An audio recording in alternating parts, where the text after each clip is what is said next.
Bitcoin price crash isn't over yet. JP Morgan. We are seeing a lot of fear right now, a lot of fear in the market. And I want to talk to you about why I think this is manipulation by JP Morgan and why we will see more of that. We're going to take a look at some of the Bitcoin news and what's happening, who is buying Bitcoin, who's selling Bitcoin. We're going to take a look at some updates on different large technology companies that are now working with Bitcoin in certain ways, and different countries that are either banning it or now allowing it again. So we're going to take a look at all that. If you guys want to get more content like this, please hit subscribe. My name's Sam. You can hit subscribe, watch videos like this every single day. I make stock content, crypto content. If you guys don't mind hitting the like button, I really appreciate that too. While you're down there, if you want an interest rate on your cryptocurrency, I really like using BlockFi. I have the majority of my crypto in BlockFi, and they pay an interest rate up to 10% right now. So they have stablecoin, they have Bitcoin, Ethereum. It's a great place to grow your wealth because it's a great thing to get interest on top of the money you already own or on top of the crypto you already own. So it's a great place. Definitely check it out down below. They're also giving you a bonus if you use that link. You can get up to $250 worth of bonus. You can also get crypto-backed loans and stuff like that too. So it's great. So we're going to hit on this Bitcoin price crash in a moment. First, let's go through what's actually happening. Well, over the weekend, we did see a dip. So Saturday, a lot of people were getting ready for a bloody Saturday, bloody Sunday, with a lot of people thinking that we're going to go back into the 30s now, or the low 30s, even the upper 20s. Now, we did go down to 33.5, which was a tough moment. A lot of us thought that it was going to fall lower. A lot of us were buying. I know I personally bought a little bit on the dip, and I was happy with that. Now, I didn't buy a lot. I bought some Cardano, which we'll talk about some Cardano updates here too. But we did get down to 33.5, and the whole market was feeling the pain. Now, since then, we have come up. Obviously, we saw a little bit of a dip on Monday, but overall, we have returned nicely into that $36,000, $37,000 range, and we've kind of stayed there over the last day. So not as bloody as a lot of people think. However, there's still a lot of fear in the market. So we still have the fear and greed index at 20. It was at 10 the day before this. So this is always just a good thing to look at if you want to know, okay, how worried are people actually feeling? Well, we're still in extreme fear. So not a good place to be for a lot of retail investors or a lot of people with paper hands, but it's great if you are someone that's trying to accumulate right now. So we do have this triangle that is getting smaller and smaller by the day here. So this is going to be interesting to see. It usually implies higher volatility when we get to the end here. Now, whether it breaks upward or breaks downward, it's hard to know at this point, but it should mean that we will have an interesting weekend coming up because once we get here, all bets are off if you are someone that believes in technical analysis. Now, I will say, we do have some good things coming. We have some good things that are happening right now. Venmo now has a Bitcoin and crypto section, which includes tutorial videos. So more mainstream adoption. Venmo obviously has a lot of users. A lot of people might throw a couple dollars at Bitcoin or Ethereum, just adding it to their wallet, to Venmo in general, and they might hold on to it for a while. So especially if they see it going up and up and up, some people might feel some FOMO and try to buy some on their platform. Now, I do think it is good that they are trying to teach people about this. I know that's one reason that I got into Coinbase originally was because of the learning section. So I got it because they were actually giving away free crypto if you learned. I don't think Venmo is probably doing that, but it's still good to see them actually teaching some people about cryptocurrencies. Now, some positive news. Well, Nigeria's central bank does a U-turn on Bitcoin banning, now saying they allow it. So we have that, and then we also have India doing the same thing, unbanning crypto. The thing is, you can't really ban crypto. You can make it harder to buy, but the people that are in power, the people that have money will still go out and buy it. They'll find other ways around it.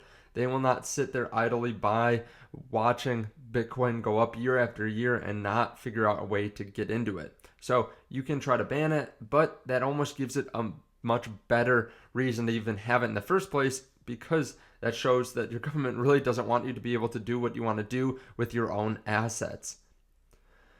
Now, looking at who is actually picking this up, who is selling right now, I think it's really important to know, because if we see people that have more money that are accumulating, if we see people that have been in the market for a longer period of time accumulating, that's a good sign.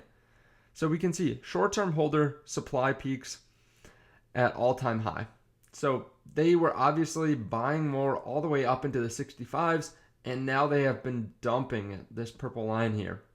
We have the price here in black, and you can see as soon as it started to fall, minor accumulation increased. Long-term holder and accumulation went up also. So you can see as the purple is selling off, you can see that these are actually going up almost to the same degree, just in the opposite direction. So obviously long-term holders are liking these dips and they are buying more. And we can see that here. Bitcoin whales have accumulated 30,000 Bitcoin between 31,000 and 40,000. So they are the ones that are pushing this price back up to the 36, 37s because they are continuously buying. So Bitcoin whales holding 100 to 10,000 Bitcoin have accumulated 30,000 more coins.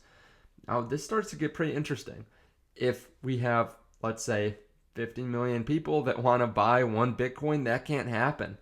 There's not enough supply out there. So if a couple years down the line we do become a little bit more mainstream, that might start getting interesting when people want to buy in and they literally can't own a full Bitcoin. Bitcoin price crash isn't over, coming from JP Morgan. So what they're saying here is, we have argued previously that the failure of Bitcoin to break above 60,000 threshold would see momentum signals turn more bearish and induce further position unwinds. They think this could continue to take place until the 26K level before longer term momentum would signal capitulation. So they are calling for a major drop in Bitcoin. I mean, even just down to 26K would be a massive drop from where we have been, right? So we have gone down to about 31, 32,000, but we haven't broke into the 20,000s again. Now that could cause some fear, who knows? But let's not forget that JP Morgan has been very bullish on Bitcoin very recently. So JP Morgan revises price target to 130,000, citing decreased volatility. Now, to be fair, they did say citing decreased volatility, so they think because it was less volatile that, it's a better asset to hold, or that will go up higher. Now, 2 months ago, we were at a much higher price. So we were at $60,000, moving up to $63,000. So is JP Morgan just on the bandwagon? Are they trying to cause more fear and capitulation? I think they are trying to induce fear. I think a lot of these banks really want to get into Bitcoin, want to get into cryptocurrency in a big way. They've seen Coinbase, they've seen Binance, which are becoming very large from nowhere, right? They've all grown very quickly in the last 5 years or less.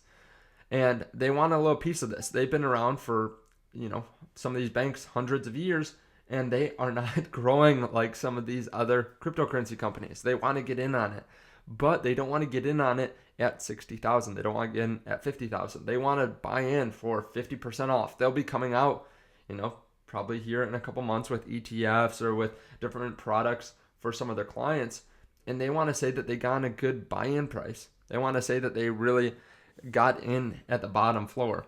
Now, once these banks turn around, it's really easy to send up the price. I mean, I've shown that with Goldman Sachs, where they came up and said that they had a massive price target. If all these different banks go in at the same time and say, hey, we're buying up Bitcoin, we're buying up Ethereum, we think the price is going to go up to 200,000, could send up the price. It would make a lot of clients very happy when they 5x their money or 4x their money that they put in here. And that's going to beat the general market. That's going to beat a lot of other investments. So the thing is, I think that they are definitely trying to cause fear, trying to cause panic in the market, and then they will turn on a dime.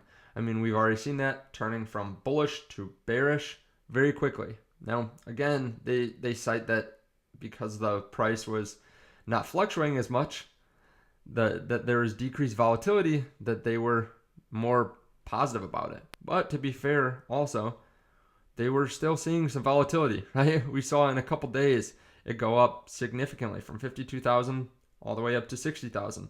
So it's not like there wasn't volatility back then. It was just positive volatility for the most part, positive price movements. So I would not listen to the big banks. I think they are trying to manipulate. I think they're trying to cause the price to stay low until they can get in. So just keep that in mind. Now, of course, now this is financial advice. I'm not a financial advisor. But we do have some big news for Cardano too. Smart contracts incoming. Cardano's Alonzo testnet is now live. So this is going to be the Cardano summer. A lot of people are excited about Cardano. We've seen some nice price action getting back into the 170 range. I picked up some more on Saturday. I picked up some more Cardano. It is my third largest position, not too far behind Bitcoin. I think my Cardano position is about 55 to 60% the size of my Bitcoin position, which for me is the closest it's ever been. I've been picking up Cardano a lot over the last couple weeks while we have seen a lot of volatility and a lot of negative price action down into the 130s, 140s. I've been picking up Cardano.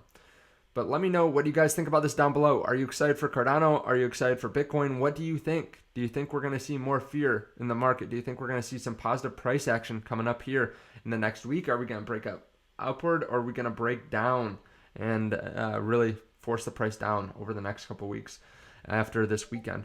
Thank you guys for letting me know your opinion down below. Thank you for checking out BlockFi. If you guys want an interest rate on your cryptocurrency, definitely check that out down below. If you guys want to check out Webull, there is a link down there too. Just deposit $100 to get those free stocks. I know a lot of people forget to do that, but you can get some free stocks and try trading on their platform before the market opens and after it closes. Thank you guys, and I will see you in the next video. Bye.